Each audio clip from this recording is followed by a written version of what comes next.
Welcome to M1 news. Pandit Deen Dayal గారి అడుగుజాడలు అనుసరణీయం. BJP Warangal జిల్లా గిర్మాజిపేట మండలం అధ్యక్షులు మాదాసు నాగరాజు, జనరల్ సెక్రటరీ రామిని కృష్ణ సుమన్ ఆధ్వర్యంలో గుజరాత్ సమాజ్ భవనంలో దీన్ దయాళ్ ప్రశిక్షణ అభియాన్ కార్యక్రమం ఘనంగా నిర్వహించారు.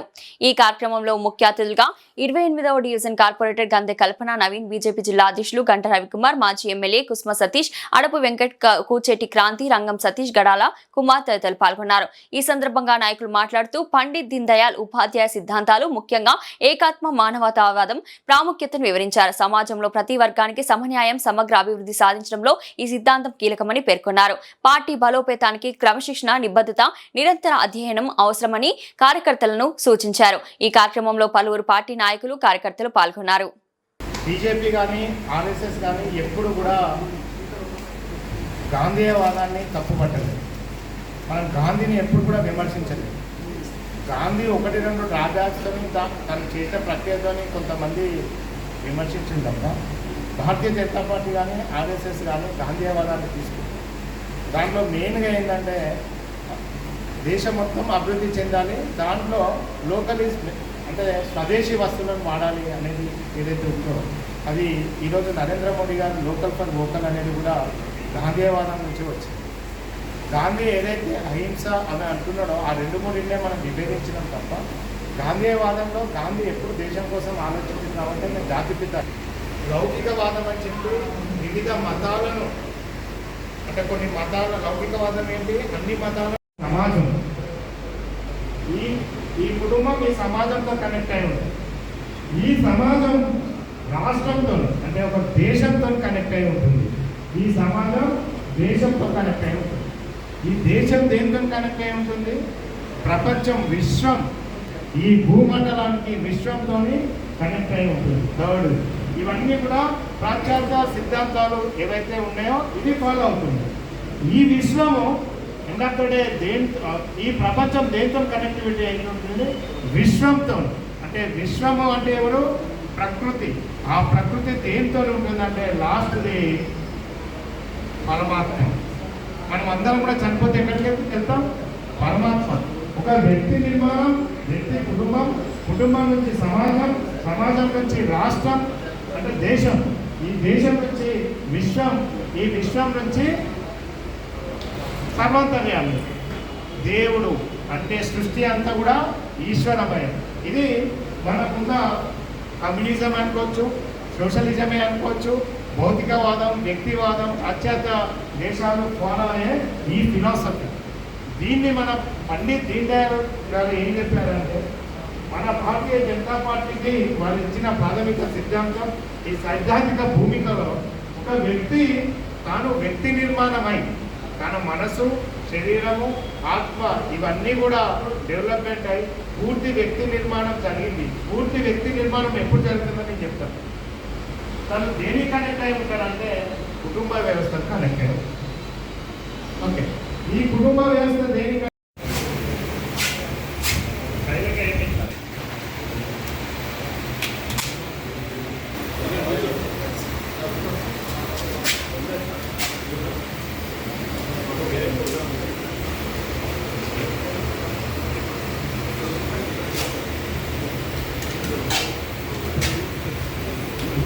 మనకు వివరిస్తారు.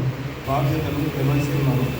వీరు గతంలో బీజేపీ కార్పొరేటర్గా మరియు ఫ్లోర్ లీడర్ పనిచేశారు. గతంలో వరంగల్ తూర్పు ఎమ్మెల్యేగా కంటెస్ట్గా చేయడం జరిగింది. గత 40 సంవత్సరాల నుండి బీజేపీలో వివిధ పార్టీలతో పార్టీకి సేవ చేయడం జరుగుతుంది.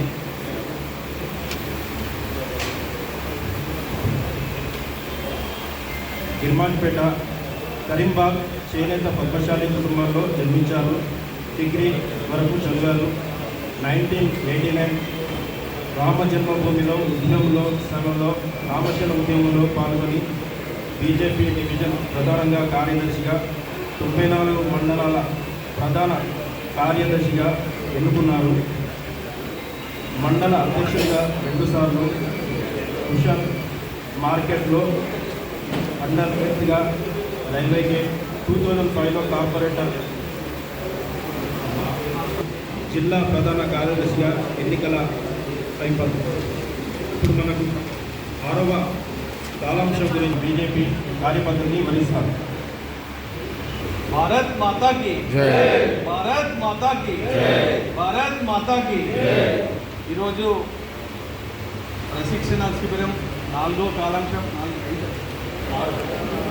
6వ కాలాంశానికి అధ్యక్షత వహిస్తున్న ప్రసాద్ గారికి, అదేవిధంగా ఇచ్చేసిన పార్టీ కార్యకర్తలకు, శ్రేణులకు, పెద్దలకు, సహచర రాష్ట్ర కార్యవర్గ సభ్యులు, అదేవిధంగా స్థానిక కార్పొరేటర్ కల్పన గారికి పేరు పేరున అభివందనాలు. ముఖ్యంగా భారతీయ జనతా పార్టీ అంటే విలక్షణమైన పార్టీ. భారతీయ జనతా పార్టీ అంటే ఒక విలక్షణమైన పార్టీ. మనము మిగతా పార్టీలకు భేదము అని చెప్పడానికి ఒకసారి మనమందరం కూడా ఈ భారతీయ జనతా పార్టీ ఎందుకు భేదం అనే అభిప్రాయాన్ని తెలుసుకోవడానికి కోసం అని చెప్పి ఈ కాలాంశం ఉంది. ఈ కాలాంశం యొక్క పరిస్థితి, మన నిర్మాణము, కార్యకర్త నిర్మాణం ఏ విధంగా జరగాలి, దీనికి సిద్ధాంతాలు ఏంటి, మన పార్టీ యొక్క నియమాలు ఏంటి, వీటికన్నిటికి కూడా అనుగుణంగా పనిచేసే కార్యకర్తలను, చురుకైన కార్యకర్తలుగా మీ అందరికీ కూడా శిక్షణనిచ్చే అవకాశాన్ని కల్పించిన పార్టీకి, ఈ మండలానికి ధన్యవాదాలు చెప్తూ, ఈ యొక్క కాలాంశం యొక్క గొప్పతనం ఏంటంటే కార్యపద్ధతి. భారతీయ జనతా పార్టీ యొక్క కార్యపద్ధతి ఏంటిదంటే ఫస్ట్ జాతీయవాదం. ఈ పార్టీ దేనికోసం ఏర్పాటు చేయబడింది అంటే అటక్ నుండి కటక్ వరకు దేశంలో ఉండబడే ప్రజలందరినీ కూడా సమాన భావాలతో తీసుకురావడానికి. మనం అందరం కూడా ఈ శిబిర గీతిని పాడి ఉంటారు మన వాళ్ళందరూ. ఫస్ట్ కాలాంశంలో పాడిందట.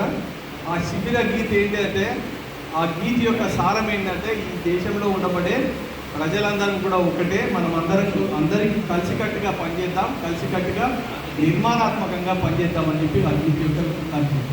ఈ గీతిలో దేంట్లో ఉన్నది అంటే సంస్కృత భాషలో ఉంటుంది. సంస్కృత భాష మనకందరికీ కూడా కొంత ఇబ్బంది కావచ్చు, చదవడానికి కానీ, మాట్లాడడానికి కానీ, చెప్పడానికి కానీ ఇబ్బంది కావచ్చు. కానీ సంస్కృత భాష ఎందుకు పెట్టింది అంటే మనకు ఆ సంస్కృత భాషనే మనము ఆచరిస్తున్న భాష ఏదైతే ఉన్నదో దానికి అనుగుణంగా మార్చుకోవడం కోసం చెప్పి దాన్ని సంస్కృతంలో ఉన్న తెలుగులే మాట్లాడడానికి ప్రయత్నం చేస్తాం. ఆ శిబిర గీత ఏదైతే ఉందో ఈ దేశానికి మొత్తానికి కూడా ఒకటే గీత ఉంటుంది.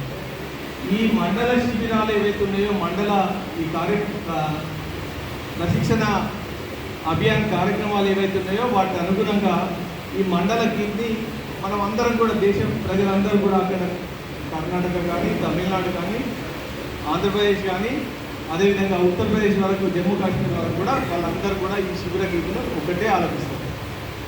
ఈ గీతి యొక్క లక్ష్యం ఏంటంటే దేశంలో ఉండబడే ప్రజలందరికీ.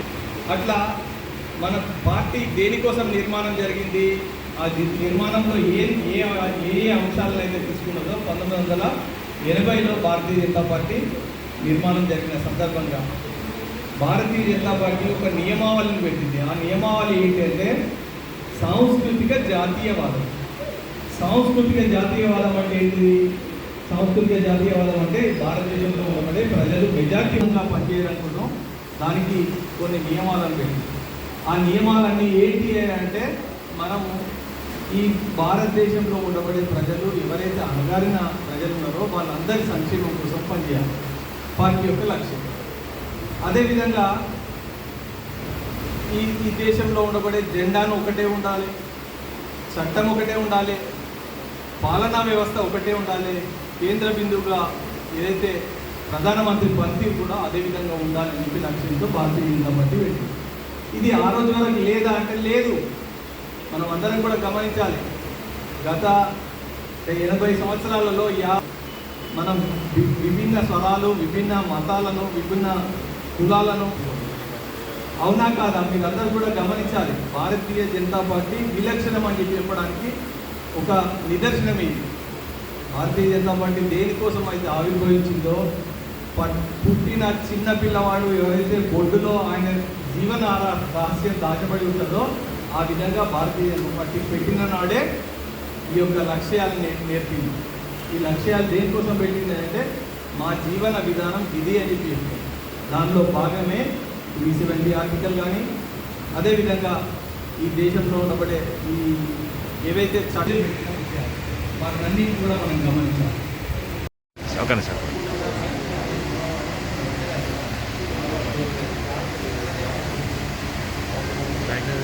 జై శ్రీరామ్.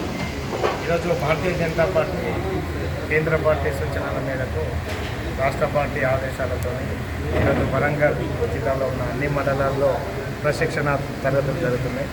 పండిట్ దీన్ దయాళ్ ఉపాధ్యాయ గారి యొక్క ఈ ప్రశిక్షణ తరగతుల్లో బూత్ స్థాయి కార్యకర్తలు మొదలుకొని జిల్లా స్థాయి కార్యకర్తలు అందరూ కూడా ఆ మండలాల్లో జరుగుతున్న ప్రశిక్షణ తరగతులలో పాల్గొని ఇది 24 గంటలు జరుగుతున్న శిక్షణ కార్యక్రమంలో ఈవినింగ్ 4 o'clock నుంచి వచ్చి రిపోర్ట్ చేసుకొని మర్నాడు మధ్యాహ్నం లంచ్తో ముగింపు ఉంటుంది. నైట్ కూడా స్టే చేసే కార్యక్రమం ఉంటుంది.